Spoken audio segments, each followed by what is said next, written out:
And we're live to the third episode of the BWG Podcast with one host, myself, Nick Borsch, and the other host, me, Stephen Waters.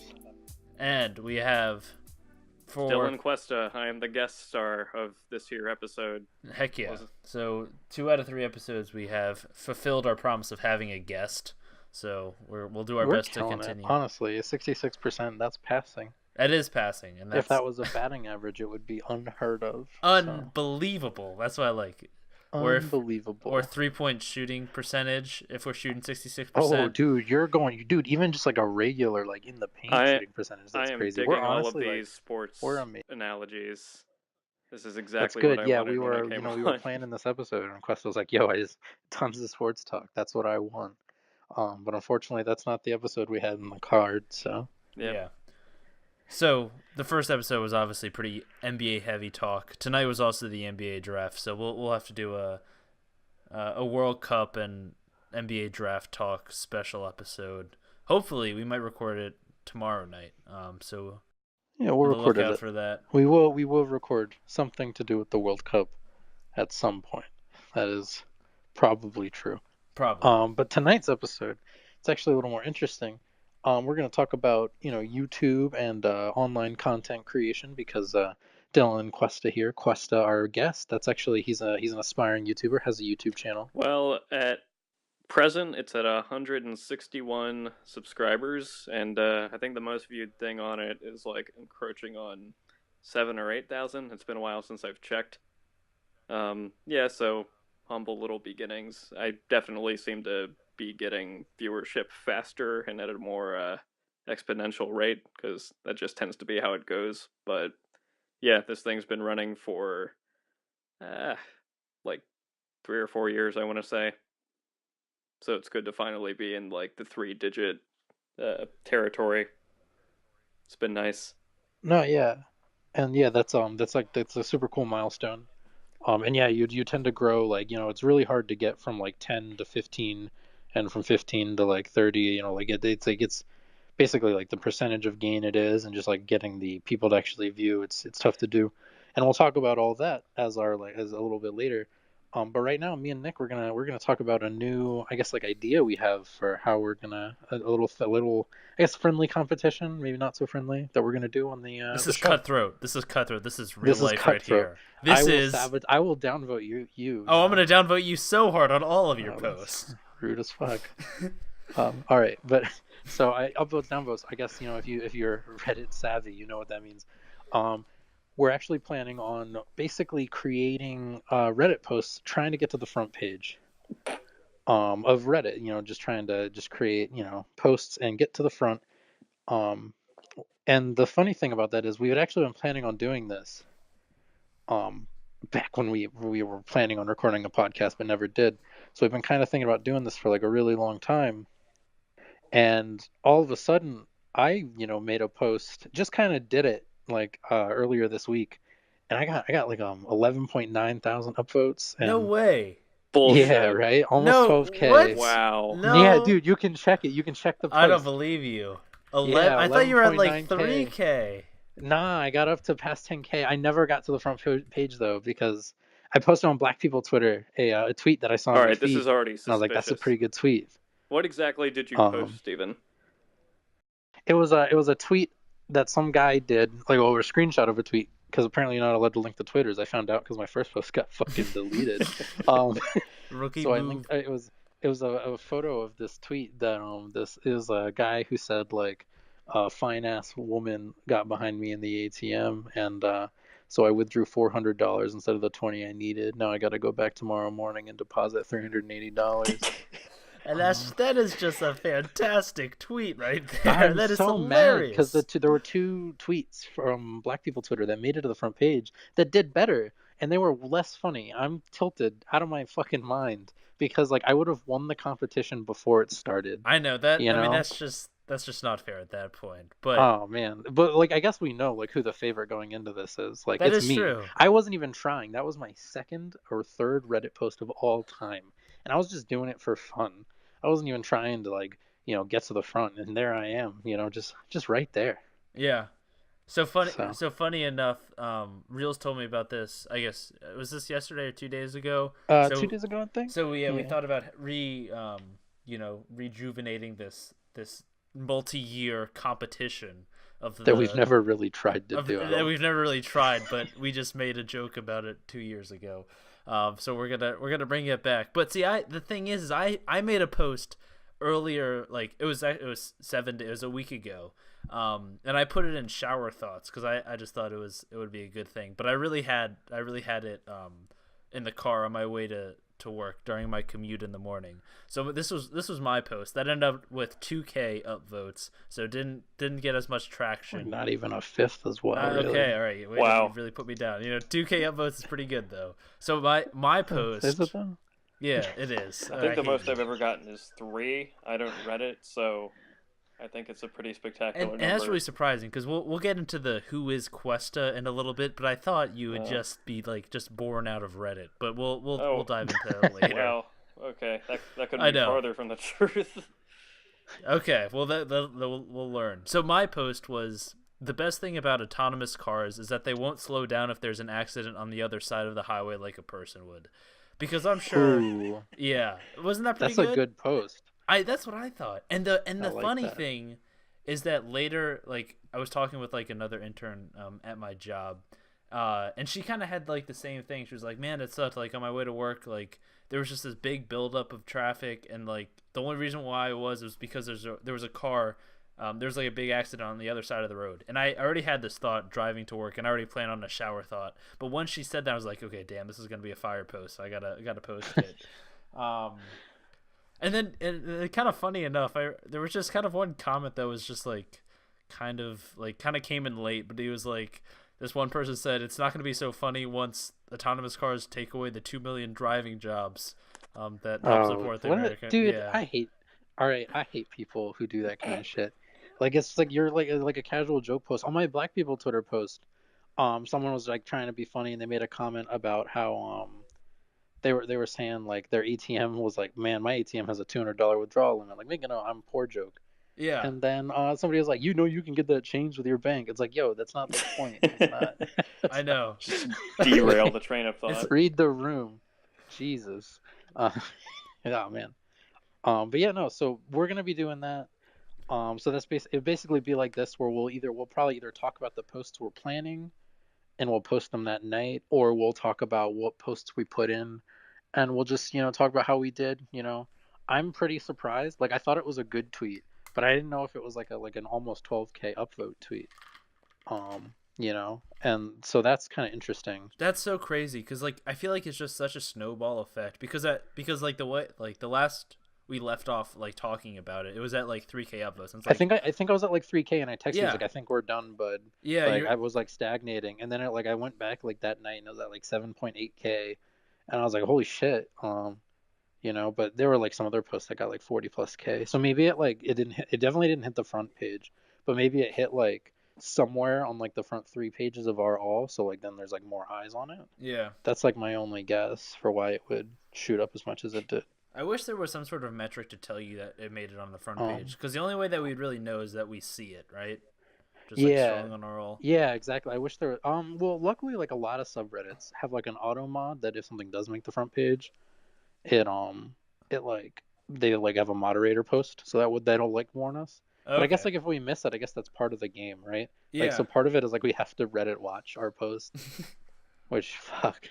I mean, I would do it anyway. You're on Reddit enough, so it's not that big of a deal. It's barely affecting me. It just means I'm on RL more than I probably would be. Yeah. And then the other kind of cool thing, the post had 98% upvotes according to my I'm profile. at 90. I'm on 97% for mine. Yeah.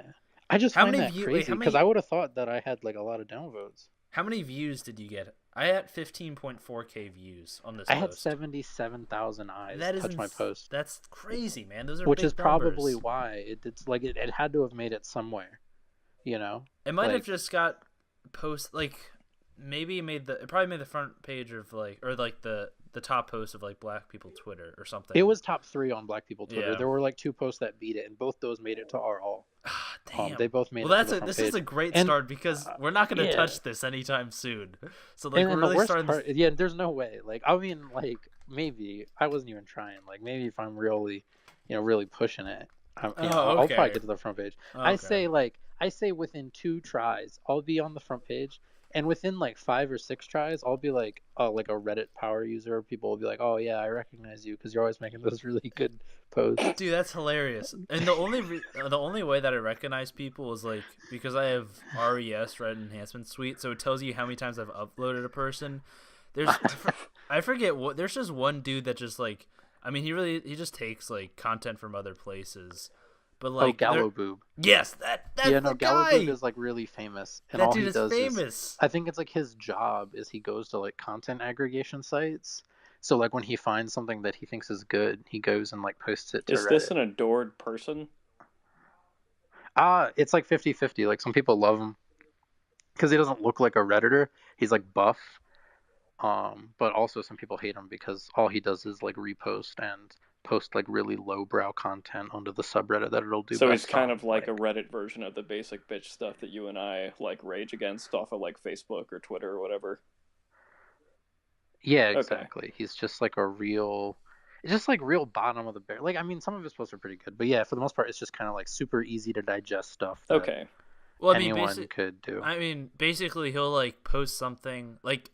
From what I've kind of noticed is like he'll get something on like a popular subreddit and then he just posts it on another popular subreddit and then he'll do that. And the second post just gets more traction just because like the way like the algorithm worked or for whatever reason. Yeah. So like he might see something on like r/all and that has like I don't know maybe 2K upvotes, but then he puts maybe it on it's from like GIFs and then he'll put it on mildly interesting or something like that. Yeah, and then so that's what he does. So he does that too. Which I have seen that where you'll see a post and then you'll see it again, but by Galloboob, and you're like, Yeah. But so like I guess so like the Reddit game is kind of fun, right? Like it was. I think this is a great thing. About. Yeah, no, I think this is gonna be super fun. Mostly because like I just know I'm gonna like do better than you. That's debatable. No, I really thought I had a post on RMB that was going to take off, and it only had 16 upvotes. So yeah, that post deserved more though. That was actually like a pretty solid post. Dude, I think it comes down to your title. I put an out. You titled it like thoughts on like data analysis of like draft classes. You didn't like because you were mostly talking about like the age of players and stuff. I feel like you needed to like. You can kind of hook people in with like a more specific title, if I'm honest. Well, this is what it is. It's just we're learning, so. Yeah, we're learning the Reddit algorithm. Yeah, and I was thinking about like my Black people Twitter post. Like I probably posted it at like a bad time. Because people aren't really surfing Reddit at like noon. That's like not the time. That's not the play. I mean, what do you think the best time is? Like 6 p.m. I think you Eastern? Want it to be starting to hit the front page around like of the like starting to like it should already be gaining some traction. Around like 6 or 7, so that when people like, because people kind of like hop on Reddit after they eat dinner, or like, you know what I mean? Mm-hmm. And so you want it to kind of be like, so a casual surfer is going to see it around that time. So we'll find when that time is, but we're going to optimize that, and then we're going to, I don't know, put this on her resume that we're good at getting traction on Reddit. Dude, I'm putting some stuff. I'm putting that website on my resume. I'm going to do that. That World Cup gear. Yeah, avid listeners will remember from 2 weeks ago when. Nick has a World Cup website. We only have avid listeners, man. All 13 of them. All right. Well, I think some of them are pretty shit friends. Yeah. And probably haven't listened to every episode or not the entirety. Guilty. Definitely not. This is a call. This is a call out episode. Yeah, call out to Cuesta right here. Yeah. Perfect segue to someone who's a friend that's like, oh yeah, I definitely checked out your podcast and listened to like 12 minutes of it. Wow. Did you really only listen? Man. No, I don't know. All right, let's get a new guest. It was more like 30. All right, no, I understand. I understand what this whole episode was. 30 seconds or 30 minutes? I can't remember. All the statistics kind of blurred together. All right, yeah, numbers are tough. Fuck you. Sorry, buddy, I forgive you. I would. But yeah, so in like I guess like talking about online content, talking about Reddit. With the main topic, what we really wanted to talk about tonight. Just talk about like YouTube and just sort of like this new, I guess it's not that new, like most people I think have kind of gotten used to it, but like the online era and how that's like affected content creation, what it's like to create content for YouTube, that kind of thing. And so just to start it off, I mean, Cuesta, you talked about it a little bit, talking about your sub numbers and how they've changed, but What do you think, like, as far as like being a YouTuber? I know, like, what made you like want to do that, like, as hardcore as you kind of have? Well, I guess it was a combination of a few things. Like on top of just being exposed to a lot of the early people on the YouTube game, Smosh, College Humor, the Chris Stuckman and post Chris Stuckman movie critics that you and I tend to watch a lot. Like it was just a combination of being interested in filmmaking and independent media in general, and just like having the realization that like the whole appeal of the thing is that anyone can do it with what they have. So yeah, once I put two and two together, I was just like, all right, I'll try this. Yeah, I mean that makes perfect sense, right? Like that's pretty much, I mean, that's like the best part about YouTube, I guess, is like a concept is things that used to be like home videos and just like dumb shit you did with your friends, like now you have like an audience for them, you know? Like I'm sure like everybody used to record like dumb little skits with like a camcorder or something. And now all of a sudden you know, there's people like who straight up, you know, you've done a video on them balloon shop. They're basically videos that you'd expect like a bunch of high school friends to do for fun, and that's basically what they were, but they had like, you know, millions of views. Yeah, they developed a cult following, and even though they all went off and started doing their own thing, like it gave them the kind of exposure that you typically associate with, like, I don't know, killing it on Letterman or something as a stand-up comedian or getting some awards at Sundance. Like it's that kind of exposure just on a more like broad scale while simultaneously niche audience who like uses the internet. It's interesting. You build like a different kind of audience that can like keep tabs on you as you progress in your career. I mean, in the case of those guys, one of them's running a cartoon on TBS right now. Like that's the kind of springboard that stuff like YouTube can be if you're interested in making stuff. So is obviously you have like a passion for movies. So is that what you want your like channel to be like centered around, or do you want to take it, because like obviously I don't know, I've followed YouTube, but more so like the YouTube game. I think it's just kind of interesting, and I know that some people get, and this is more kind of specific to like gaming channels, where one YouTuber will just like kill it for like 1 or 2 years, and they like blow up because like they're really good at a game, or just for whatever reason like they're tied to that It's a game. very specific piece of content, is what you're saying.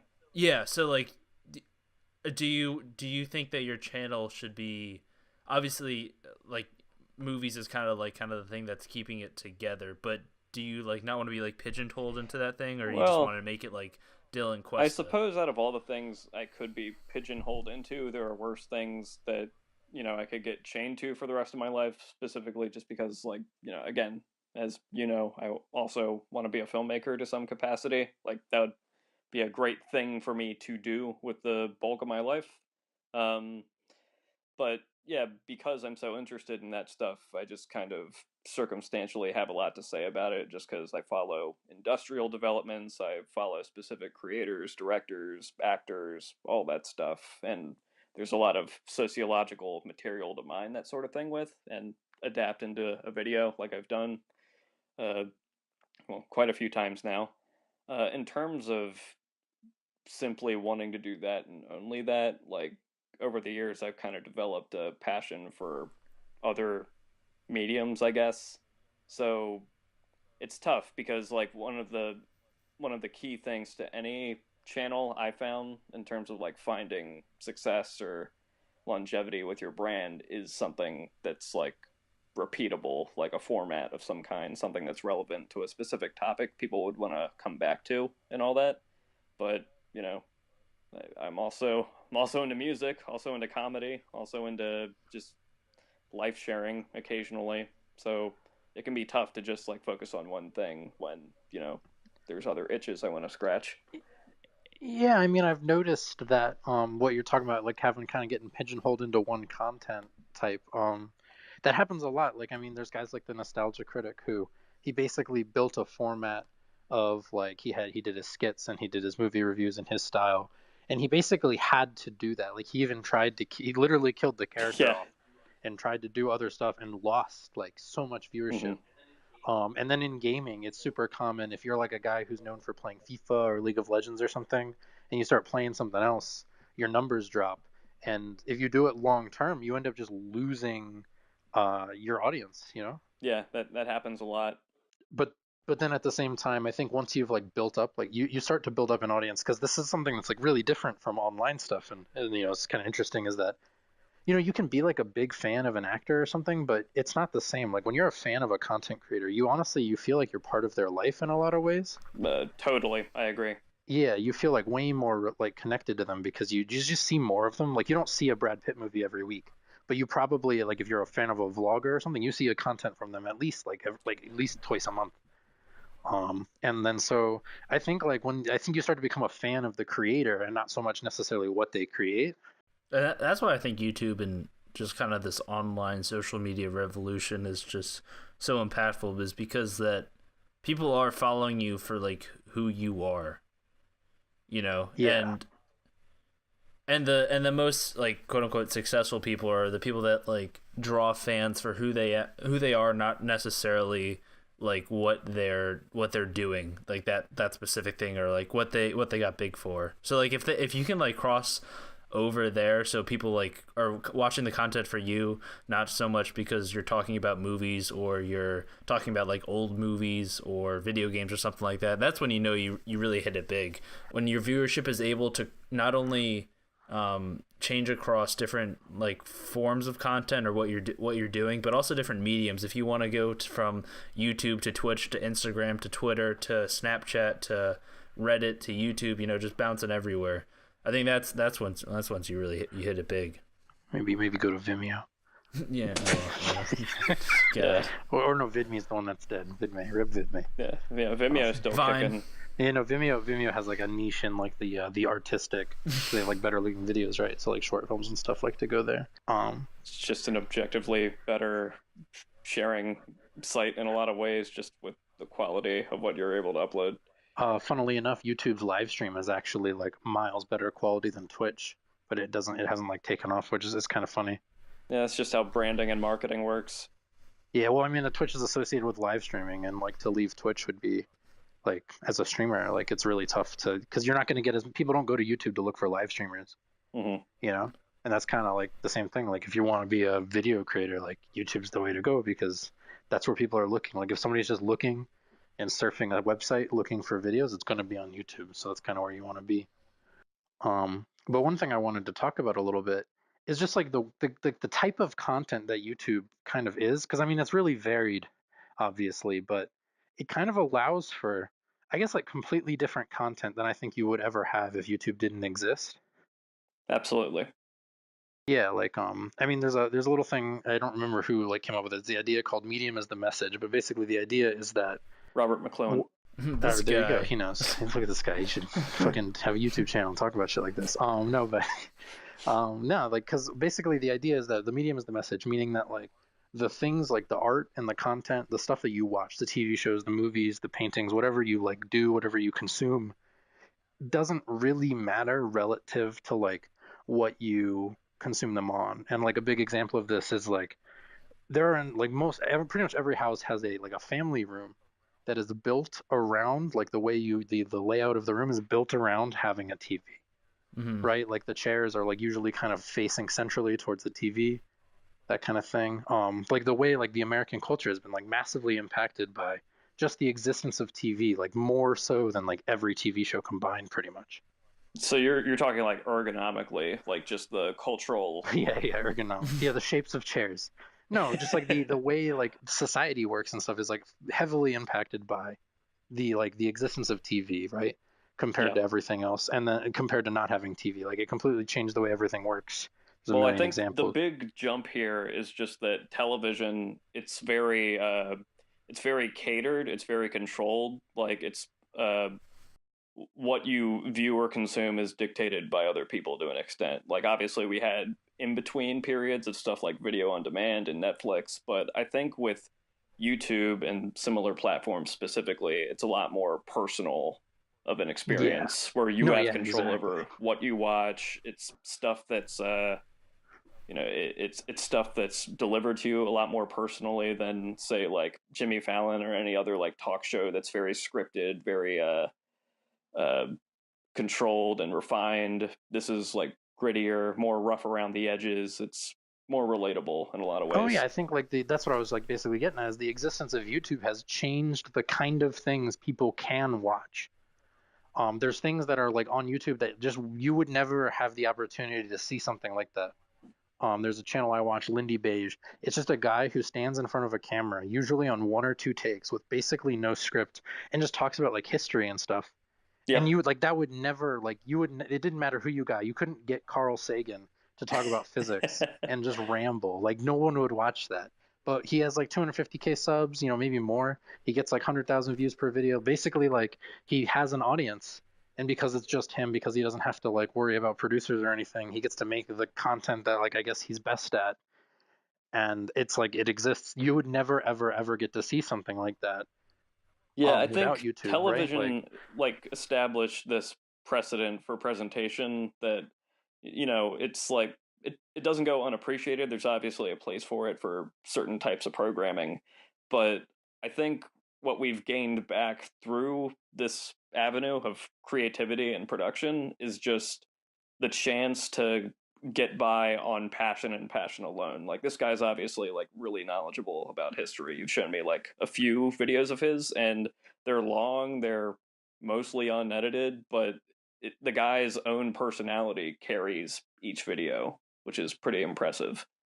No, yeah, that like for me, that's like the coolest thing about YouTube is just like the change in what people get to see. I mean, we can talk a little bit about your content. You make these like little 30-40 minute video essays that are, they're you have little jokes thrown in, you have like comedy, but you kind of talk about an idea, a concept, and you have like really, technically really solid editing. And I was gonna say, I think the perfect example is that I think it's your most viewed video because I was perusing your channel, but the one about how movies are like rated, right? The MS rated R for language. R for Funnily language. enough, I think that's like one of Questa's least favorite videos that he made. Oh, it absolutely is, but I'm at least grateful that it's still attracting people to the channel for sure. I get comments on that a little more frequently than most of the other stuff I put out, but in a lot of ways it is indicative of what I'm trying to do with my channel, and it's still like one of the best at that. I just have like personal hang-ups with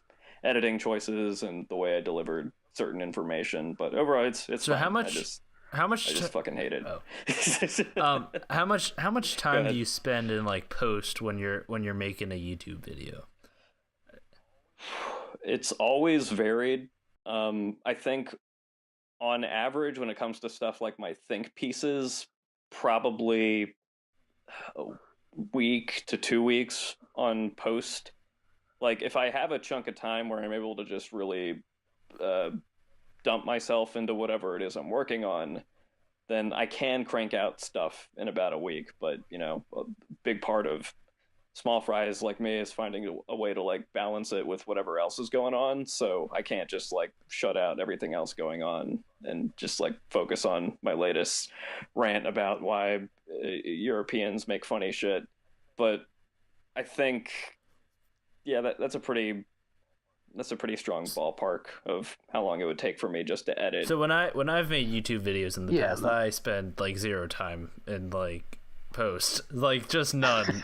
And when you release first episodes of leaving podcasts, a break in. So I don't really do that. I kind of record and then post. I'm more of a rapid fire kind of guy. So I mean, that's valid. Like a lot of that's perfectly fine for stuff like podcasts and other stuff that has to be made regularly in order to like pull off what you want to pull off. Like nothing wrong with that.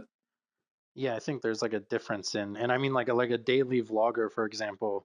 This is why like the prototypical vlog format is a bunch of jump cuts, and it's just them sitting in the same angle with like either a phone or in like a webcam or something. And it's because like if you're gonna record that, you don't want to have to do 50 takes. So you do jump cut, so you can cut to like the parts where you didn't fuck up your words, your lines. Fuck, you cut that. We do a jump cut here if we could. God knows I do that all the time in my shit. Like you wouldn't believe how many times I'll like re-say like the same 5 or 6 sentences just to get it just right. The delivery, the pace, the timbre of my voice. My voice cracks a lot as well. Oh yeah, I'm aware. Yeah, thanks.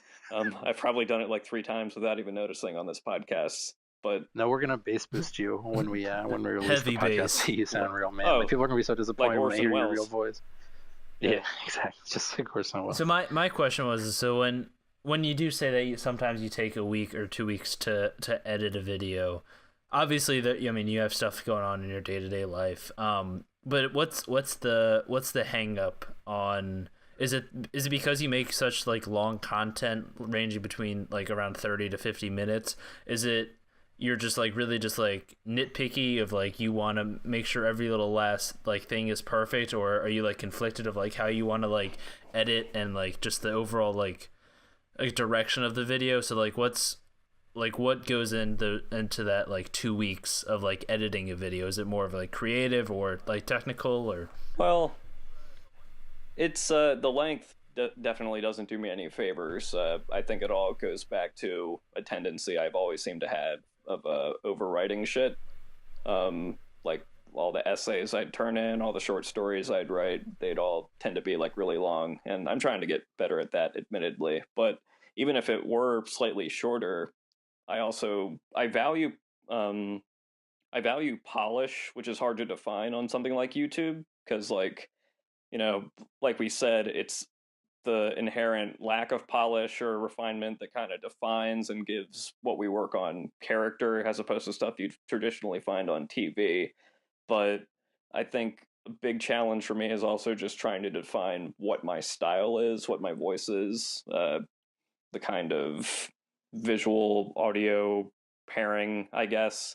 Because with something like R for Language, going back to that, I shot that on a DSLR. I lit it relatively well. I basically shot it like somewhere between how I'd shoot a regular movie and how I'd think someone like the Nostalgia Critic or the Angry Video Game Nerd would shoot something of theirs. Like, I was trying to find that middle ground.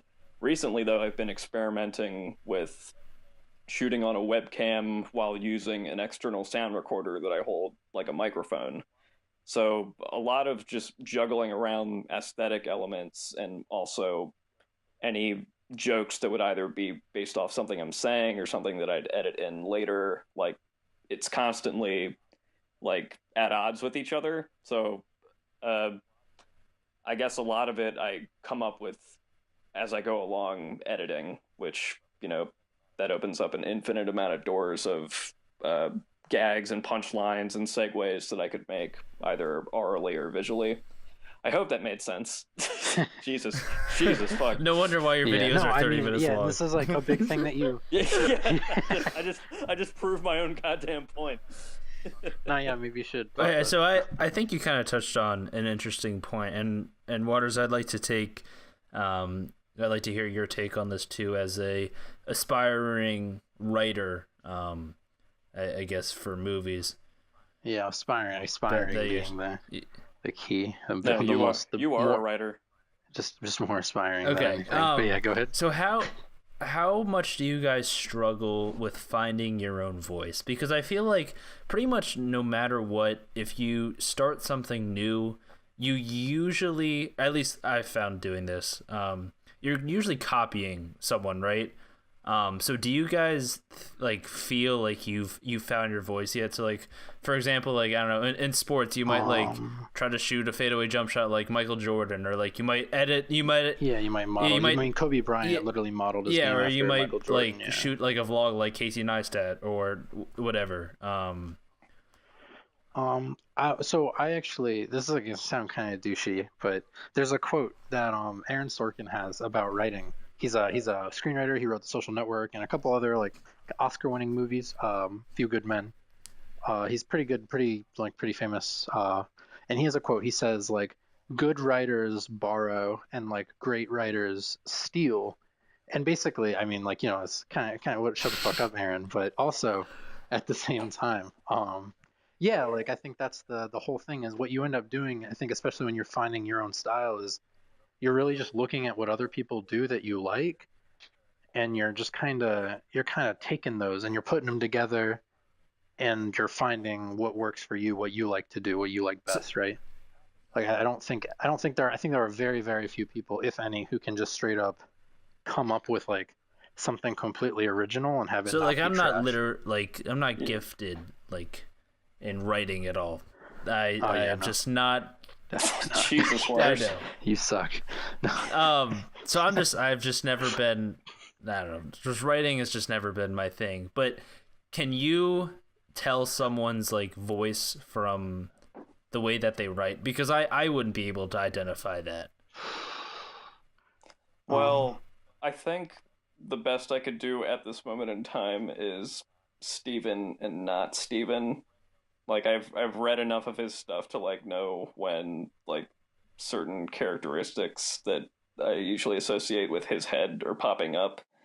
And I guess yeah, I mean if I were to like really think about stuff that I mean I never read scripts, but I watch enough stuff by a wide enough variety of people that yeah, I could probably uh detect, oh, this sounds like Tarantino or this sounds like Spielberg or this sounds like Tom Hooper or something. Yeah, I think most people who it's kind of like, I mean, it's just like athletes, right? It's like anything really. Like you're not going to be good at like every single thing, or at least not as good. You're going to have things you like to do more. You're going to have things that you're a little better at.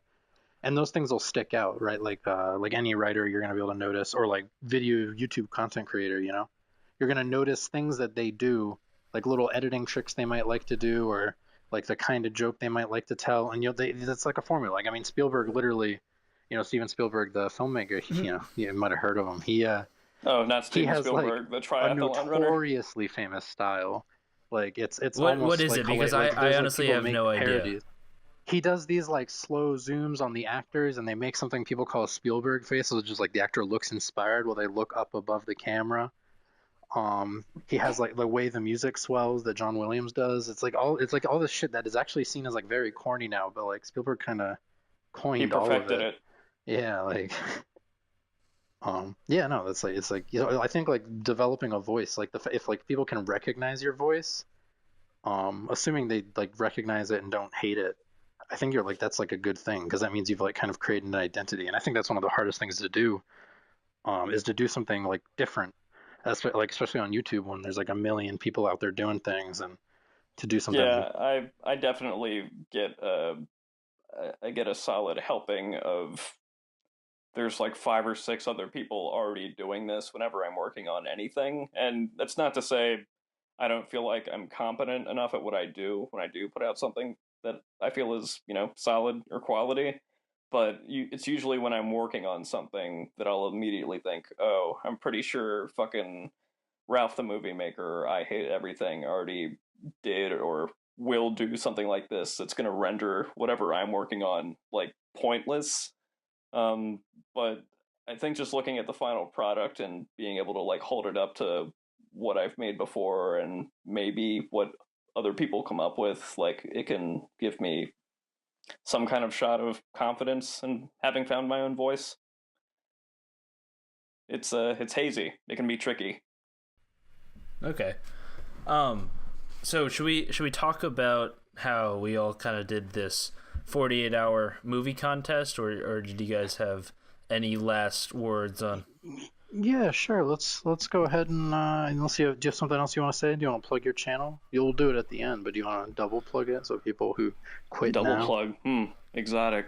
All right, No, sure, no you don't get plugs, to no plug now. plugs. Anyway, No. so 48-hour film. I figured that would happen. It was worth 48-hour it. film stuff. Yeah, so we talked about this first episode.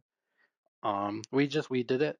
We filmed a 48-hour film. You know, in 48 hours. It's not 48 See, that's hours the long. thing. We filmed I a get that film in question 48 whenever hours. I've told people about this. And Oh, it's so I annoying to always have to explain. do that. I'm like, okay, no, and I've just gotten to the point. I'm like, no, we didn't record for 40 straight hours. I know you're thinking of that, but that's not what we did. No, we did. It was hard. I mean, I slept 1 hour the first night. And I was exhausted. I was a cranky piece of shit like the whole second day. And our director Jeff, he slept literally 5 hours the whole weekend. He slept none the first night, and then 5 hours the second. That's just crazy. We'll have to get Jeff on too. Yeah, we need to plan out our sleeping schedules next time we do one of these. I think that'll There'll be ensure. things in the future, maybe. Yeah. So I guess, do you guys want to talk about your roles, or should we even back it up and talk about the first movie that you guys made, or should we save that for a later? We'll save that for Jeff. We'll talk about the first movie Okay. when I don't. Jeff might listen to this one when I like it even more than I already do. But yeah, that's Steven's favorite movie. Yeah, it's my favorite thing to watch. I love seeing myself on camera. All right, so let's. All right, then we'll save that for later. Get into the 48-hour film. So just what everybody did. So Cuesta was chief audio engineer, I think is what we credited him as. Basically, he was in charge of making sure sound C-level didn't sound guy, like shit. watch out. Yeah. And Your guess is as good as mine. What the fuck I was doing on that set? I was a writer and a script supervisor, though I didn't actually do much script supervising. What does that mean? Writer writes the script. Script supervisor, their job on set is basically they're looking at the script while the actors are talking, and they're supposed to make sure that like they're saying the lines, or if like really like in my particular case, I only like call them out on getting the lines wrong if it's like worse, like if it sounds bad, or if it doesn't make sense because like they forget to say a line and it's like, well, they're responding to this specific part of what you were saying and you left that part out, so it kind of sounds like they're crazy, like that kind of thing. And then like also continuity, making sure all the shots, like if somebody puts the glass down, like if they put it on the left coaster or the right coaster, that kind of thing. You're just kind of watching for that stuff so the director and everyone else can focus on other things. Okay. And then but I didn't end up doing hardly any of that because we were just kind of running and gunning. We were just going for it. And then in Cuesta, what were you up to? Well, I was brought on board, as Steven said, to just run the sound department, making sure the mics that we were using were being used properly, that their levels were good. We actually used Steven's brother to help in that process. He's actually pretty good at it now. He's pretty competent at operating our rig and everything. But along with that, I was just on hand to hold the camera or help plan shots or shop through certain scenes. It was a very malleable role. Yeah, basically Cuesta's very good at everything, so we kind of just use them however we feel. The like. Swiss Army knife of the movie set.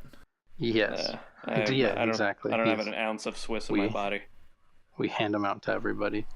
And then Gross. like Nick, how would you describe? I don't know, man. I showed up like halfway through the second day, hung out for a couple hours and left. That was my role. I think I hear your voice in the crowd shots that we got. Yeah. Oh yeah. You did shout in the we have a scene where we have a crowd cheering, and Nick is in that scene. He has a little cameo there, and you can hear him if you recognize Nick's voice. So a little treat for people who like to hear. To all my content fans out there that are really with me for who I am, not so much what I'm in. They just a little a little nugget for you. But yeah, I just like what would you guys say? What would you guys say about the 40-hour film like as an experience? We'll start with Nick because he basically he was there for like 2 minutes. Yeah, so 2 hours. I mean, I think I was there for a solid 4 hours. Of the 48 hours.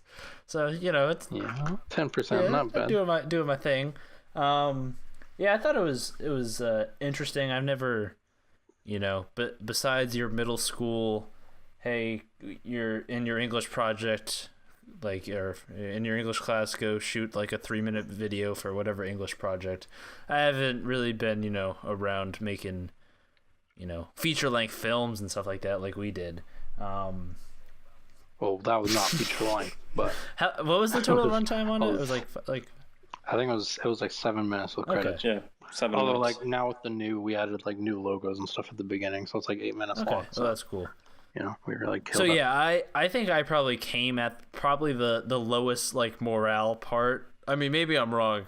Oh yeah, everyone just I was just at like the worst part because I'm sure so to back it up a little bit, I mean, you guys rented like an Airbnb to like have his home base for the weekend. So we also filmed there. That's where everyone gathered on Friday night, and you guys stayed up for for Jeff and for Waters pretty much all night long writing the script. So everyone was just kind of, I'm sure there was a bunch, like I wasn't there for Friday night, so maybe you guys could describe it, but I assume everyone was pretty like enthusiastic and like having a good time, or was it not? Was it not that?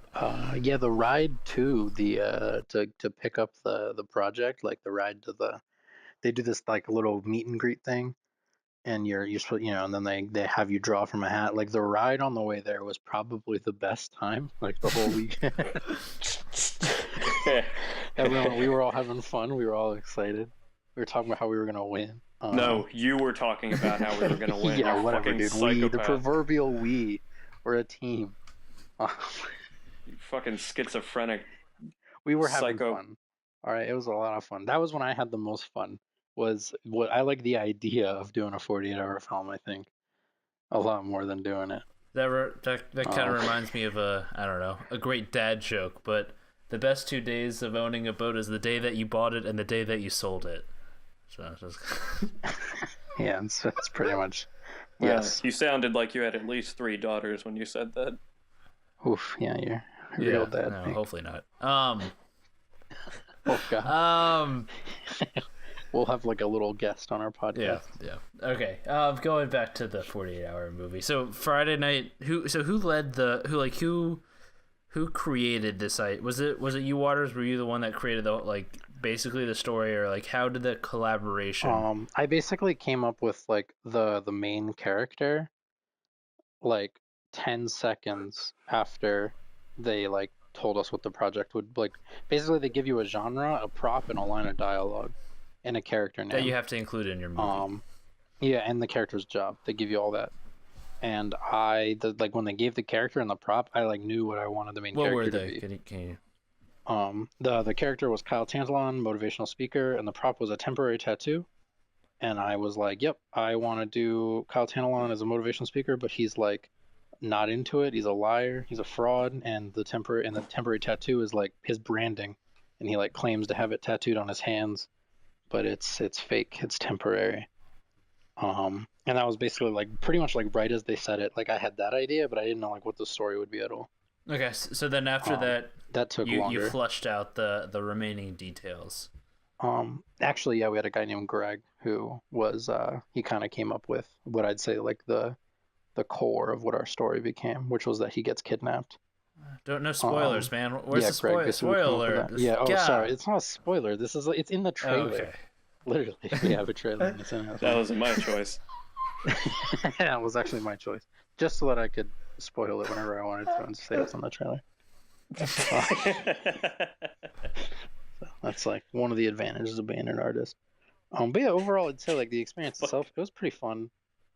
It's like it's a process because it just kind of sucks not sleeping and you're like on set and you're on a limited time budget, and so everybody's tired, people are making mistakes, and you don't have time, and then you want to like optimize how quickly you're doing things, but nobody's like thinking clearly. Yeah, so I think bad choices. That's kind of where I came into the epitome of and everyone just was not thinking clearly, because I showed up on like early Saturday afternoon when like everyone was just tired and cranky. I could just tell that was probably there was a lot of tension on set during that. So time. I didn't really know what I was walking into, but then it picked up a little bit later, and I enjoyed myself. So I'm not sure, Waters, you went to the premiere, but Cuesta, did you go too? Yeah, I went along. Yeah.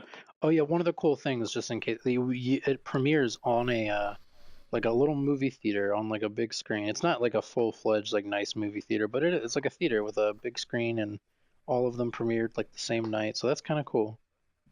So how did our movie compare to like the other ones? Did you guys have any like favorites that you guys saw, or any ones that stood out? Our movie or maybe was in the top half.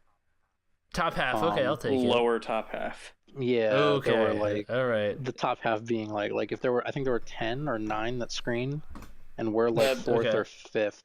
But like the top 3 were just like one of them. I was just baffled that they were able to do it in 48 hours. Like the level of like professional quality shots they got in acting and I costumes. believe it was the first one that they showed too. Yeah. So we all went in. Oh we yeah, were all we super nervous like, how it was gonna go. We're gonna embarrass ourselves. You could feel the entire audience was just like, you could feel the air get sucked out of the room of like, well, we're fucked.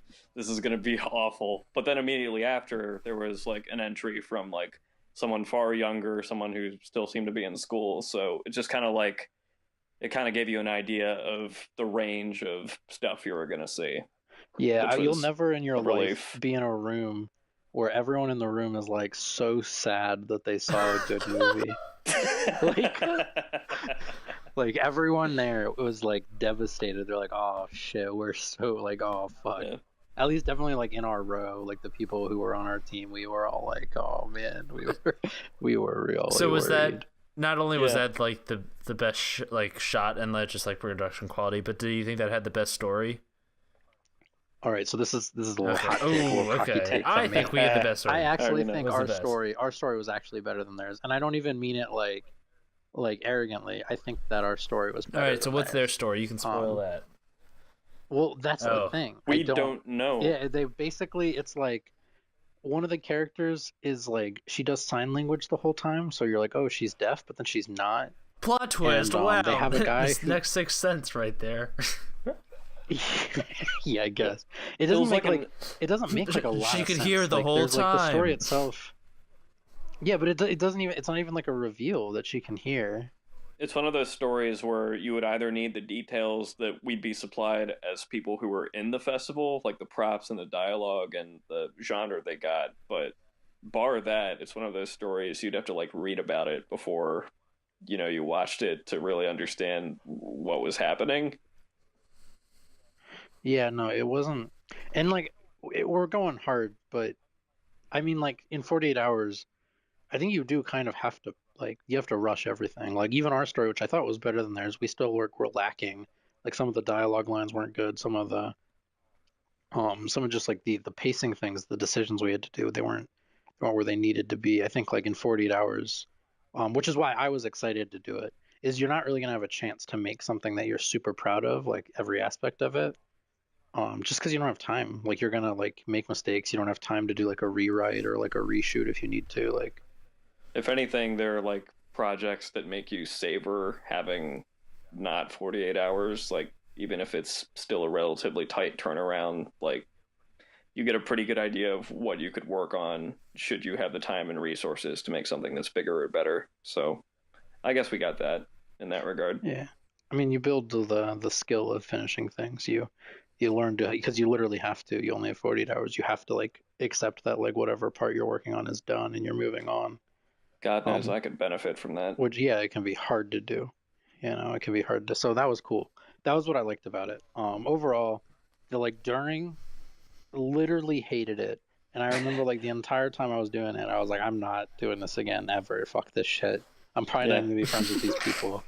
No more podcasts. Well, he says that after every movie. Well, I would still be friends with you because you're only there for 2 hours. But... Yeah, I admittedly wasn't there for the whole gamut. I actually had to dip out on the second day because I had work the following day. I actually had a packed weekend. Once the 48-hour memes stopped, everyone else kind of got to take a breather. I had no such luxury, mind you. He had to do he works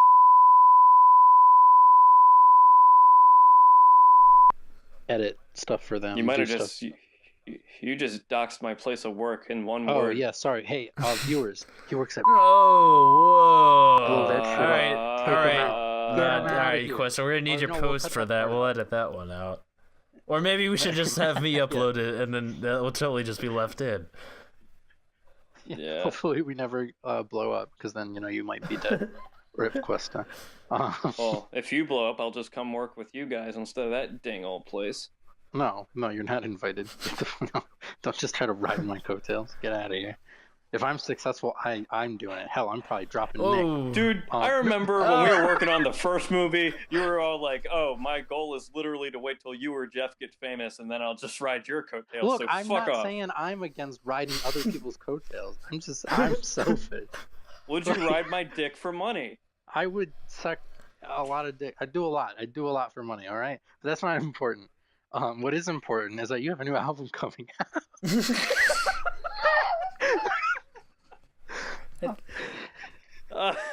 was the most gracefully graceless segue I've heard my entire life. You got it. Well, actually, it's out. All right, that was a good segue. But yeah, you actually do. That wasn't just a joke. No. Talk about that.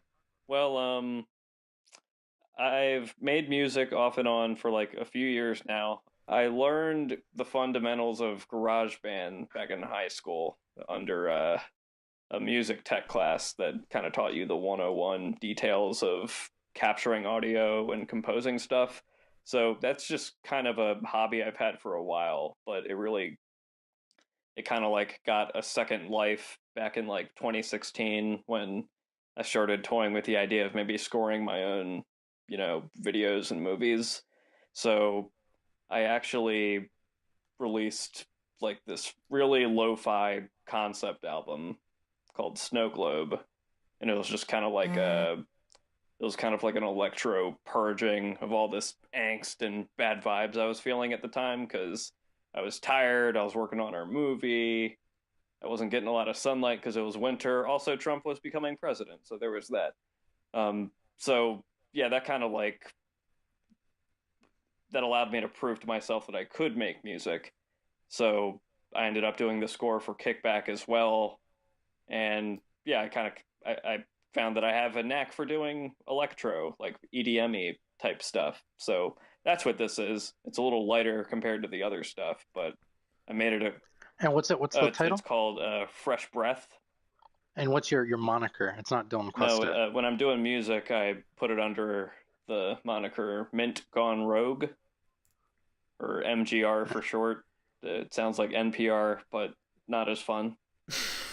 Yeah, not as fun as NPR. Well, you set the bar real high. Well, if you... no, talk about just like a little bit. I'm curious, because you say you make it mostly in GarageBand. Did you do that with this as well, or did you change things up? What'd you do differently? This was GarageBand again. I made an effort to pick instruments that are strictly synthesizers, save for the exception of one song, which was an older track I did back in October of 2016. It's the more like westerny sci-fi sounding one. But I wanted to go for like a clubbier feel, something that would be, I guess, synth poppy. So it's all GarageBand to answer your question. By design, I guess. At this stage, I am considering other DAWs. I have access to a like consumer version of something called Reason that kind of has a better selection, better mixing options. That's my big thing right now. I really want to get better at mixing and optimizing stuff to be listened to in a variety of sound setups, not just my headphones. No, yeah, that's pretty cool. Yeah, no, mixing's really interesting. That we could do like a whole podcast talking about fucking sound mixing because probably it's honestly like arguably more important than like actually making the music. I would agree. Yeah, it's pretty crazy how much producers do. I'm just like recently learning about that. But no, what I'm actually I'm wondering like why'd you get into music? Because I'm actually like I'm Questa's friend in real life, but I'm a real bad friend, so I actually don't know the answer to this. Why music? Like I know you said like you made Snow Globe because you're being an angsty little shit, but like why now? Why now? Music, right? Over like why don't you just make like a random YouTube video or like a short film? I mean, it's the eternal questions. Do I or do I not already have enough ways to vent the demons and whatnot? I don't have that much of an answer other than like I've always loved music. It wasn't always like quote unquote the right kind of music, but there's never been that long a period of time in my life where I just didn't really like listening to music. I played clarinet in school for a while, so that kind of taught me the fundamentals of performing music and quote unquote being a musician. And even though I don't play that instrument anymore, and I don't like study music theory as much as I did back then, just like intrinsically. But like we kind of similar to the YouTube thing, we live in an age where literally anyone can just get, software that doesn't cost an arm and a leg, and just make something that other people could enjoy. So I guess the more things I can do that with, the better, and music just happens to be one of them. Do you think it's like important for you that like other people like get to experience like the stuff you create, whether it be like a video or a song, like, or is it just like the creation of it itself like kind of therapeutic? Yeah. The correct answer is I like it, and that's good enough for me. But anyone who says that is full of shit. Of course, I want people to watch or listen to the stuff that I make, just because, like, the feedback is great. I'm not the most articulate person to talk to unless we're talking about something that's in my wheelhouse or in my professional field of interest. And that's why you're a guest and not a host, you know? Yeah, there's truth in that. All right. No, so and again, just real quick, what's the name of the group, and maybe just shoot out your YouTube channel as well. Yeah, all right. I'll go down the laundry list. So the album is called Fresh Breath, and that's released under Mint Gone Rogue. You can find that on Bandcamp, as well as on my YouTube channel. Actually, I recently added all the tracks as individual videos to my YouTube channel, Dylan Cuesta. You can search for that and add the additional tag of Lanooski, Lanooski. That tends to make stuff easier to find just because it's a tag that I use. And I'm hoping to get the channel changed to that name. I just haven't figured out how to do it because YouTube's owned by Google and they like to make that shit difficult. But yeah, Dylan Cuesta. And I'm gonna just go and shoot this out there. If you do find his channel, I actually think one of his better videos is he has 2 Ready Player One videos, and the I think it's the second one is the one that you were like, it's like your more formal. No, the one that isn't the review, so it's the first one. Yeah, it's the one about nerd culture and all that. Yeah, like nerd culture, and I actually think that's it's one. I think it's like one of your newest. And also, I just think it's like one of your best ones. I really like it. Just from like a YouTubing art of YouTube perspective. Nick really liked the rated R for language. Do you have one that you would say, like, you know, like if you're like, what's your elevator pitch video that people drop 40 minutes of long elevator? Well, no, that would suck. You're really stuck in the elevator with Dylan Cuesta and his thoughts on basically anything. Yeah, that's the 11th level of hell. I think I might have skipped a few. And then you stay in the elevator with him after for his whole editing process for an extra 2 weeks, and then oh god, nobody deserves that. I don't even think Hitler deserves that. So you guys picked pretty solid ones, I think. I do think Ready Player One versus Nerd Culture, it's a little closer to what I'd consider to be my voice, the kind of thing I'd like to make, but there's one that's kind of similar to that about the Academy Awards fuck up between La La Land and Moonlight. I kind of like go through the motions of how everyone reacted to the release of those films, just the kind of political correctness that I feel is getting in the way of just enjoying good art for being good art. So yeah, that'd be a good one. That would shit, what the hell is that called? It's I'm not watching the Oscars this year because it was in regards. Oh, you were trying to think of the title. I thought you couldn't think of the word for video, and I was like, oh god, what have we done? But yeah, I think that's you've plugged yourself. I feel like that's we can call it a wrap. I got one last question. All right, go ahead. Obviously, both of you guys are big movie guys. I always hate when I get the question, "What's your favorite movie?" Do you guys hate that question? Because yes. I don't have an answer for it, and I feel like I'm being real pretentious when I say that. So I usually just pick a movie that I liked that I've seen like kind of recently and just say all right, that's so my what's your favorite movie? Barton Fink. Never heard of it. Never will watch it. All right, Cuesta. All right, yeah. All right, mine is Drive from 2011. What was that? Drive. Oh yeah, that's a good pick. Yeah. I usually have this caveat of like 2 or 3 other movies. It's like I can't even like call those my favorite because they're too important to me. But if I have that question asked, I'm just like, oh, it's Drive. Like I went out of my way to pick it one day just so I would be able to answer it to avoid what Yes, Steven that's said what I did just with now. Barton Fink. Yeah, exactly.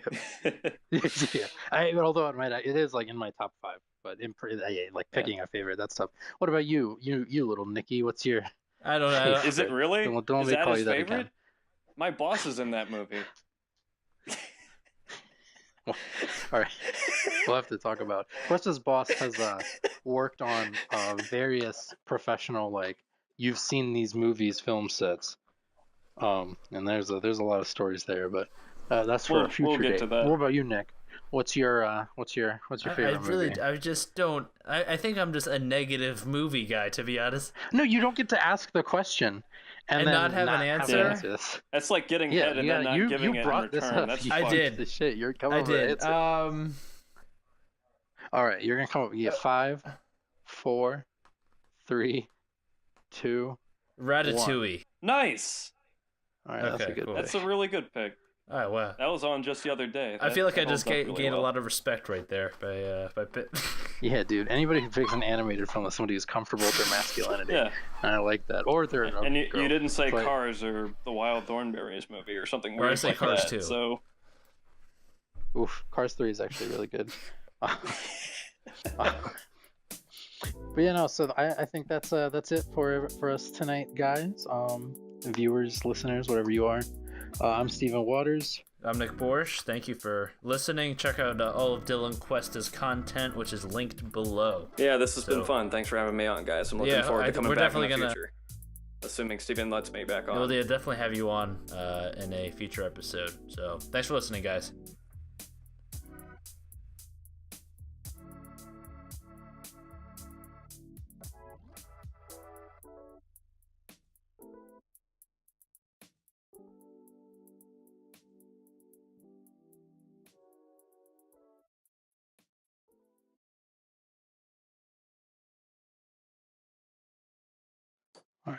All right, they're off. All right, they're off the track. They're not recording. This is a secret message to you viewers. Hey, was I supposed to stop recording? No, you're good. Oh. Shit.